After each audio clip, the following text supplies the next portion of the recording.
surat Tabarok disebut Al-Munjiyah, Al-Waqiyah, surat yang bisa menyelamatkan yang hafal dari siksa kubur. Pokoknya singkat cerita, ada orang itu fasik, mungkin ya layak disiksa. Pas sampai disiksa malaikat, surat Tabarok muncul menjelma sebagai seseorang. Kalau kamu menyiksa orang ini berarti nyiksa saya. Terus kata malaikat, anti min kalamillah, ya rujuknya memang perempuan karena surah itu dari muannas karena ada taknya.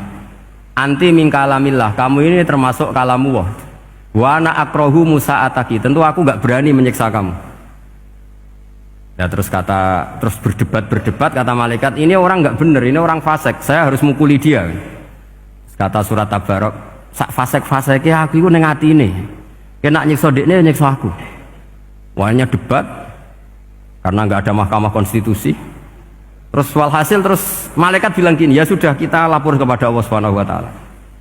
Lapor, akhirnya surat Tabarok ini cerita ke Allah, ya Allah, ini orang setiap kali datang ke saya dari sekian surat-surat yang ada di Quran, orang ini milih saya. Yang dipelajari ya saya, yang dihafalkan juga saya. Ini kata surat Tabarok kepada Allah. Jika orang ini hafal saya tidak ngefek ke dia untuk tidak disiksa, maka mendingan saya tidak termasuk kitabika, saya tidak termasuk Quran saja. Wong jadi Quran ora iso nyafaati.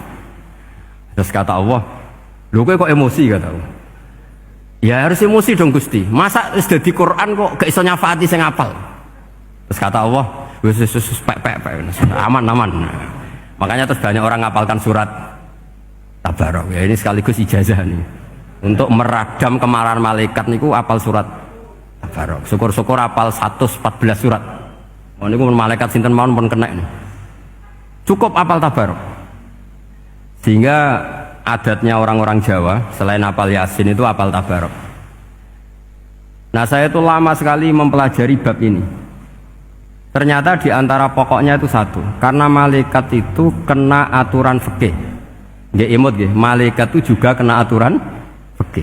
Jika orang hafal Quran itu haram disadui, kita haram menghinakan, maka malaikat juga kena aturan tidak boleh menghinakan orang yang hafal Quran. Dan alhamdulillah di banyak surahul hadis, hafal Quran itu maknanya tidak harus hafal semuanya. Orang boleh hanya hafal Tabarok, boleh hanya hafal Waqiah.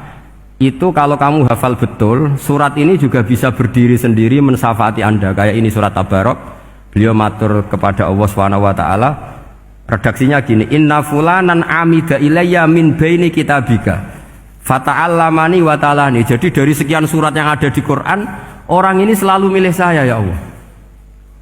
Jadi gampangannya surat Tabarok, wong saya diprioritaskan orang ini, kok saya dingin-dingin saja ketika mau jenengan siksa, ini enggak fair.